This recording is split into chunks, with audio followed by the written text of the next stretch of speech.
And although these words and images and art can help our mind to think bigger thoughts about God, they always fall short of the reality of God. Because God does not necessarily look like this. That's God trying to explain to us through our teeny tiny filters. God doesn't look like this, and God doesn't necessarily look like this. You see, God is much bigger than all of these things, and all of those images just limit God's greatness. It's interesting that in order to be able to describe what God is like, people use these pictures, but they're not designed to describe what God looks like. They're designed to describe what God is like. So the sword that's coming out of Jesus' mouth is not a literal sword that comes out of his mouth. It's a metaphor that Jesus can speak judgment and it'll happen. Or all the brilliant light that's around him is not necessarily a rainbow. It just speaks of the truth and clarity and power that emanates from God. His feet aren't really like glowing bronze, but bronze, again, speaks of the judgment and the power of God to do that kind of judging. And those words represent that. Throughout the Bible, human attributes are ascribed to God, like the eyes of the Lord search to and fro, or the Lord's righteous right arm. But this doesn't necessarily mean that God has eyes and arms.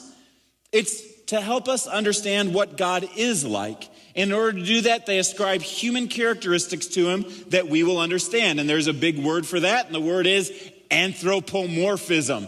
Everybody say anthropomorphism.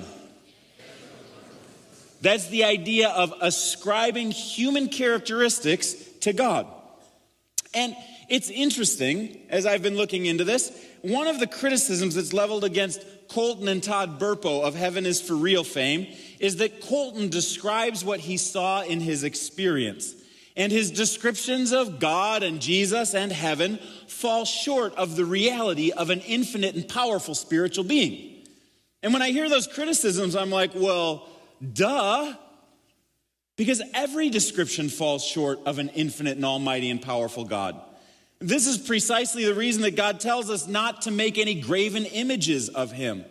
God simply can't be reduced to a sculpture or a painting or a philosophical construct. He's way bigger than anything that we can fit into a filter, especially the filter that goes through the brain of a 4-year-old boy.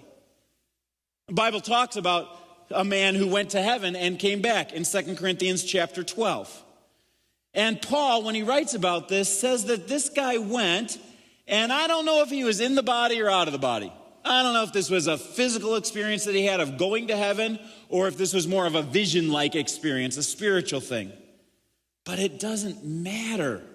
Paul believes that that experience was a very real experience that this person had. And if God could describe himself to human beings thousands of years ago through visions and through dreams and through the experiences of his people, then he certainly could do it today.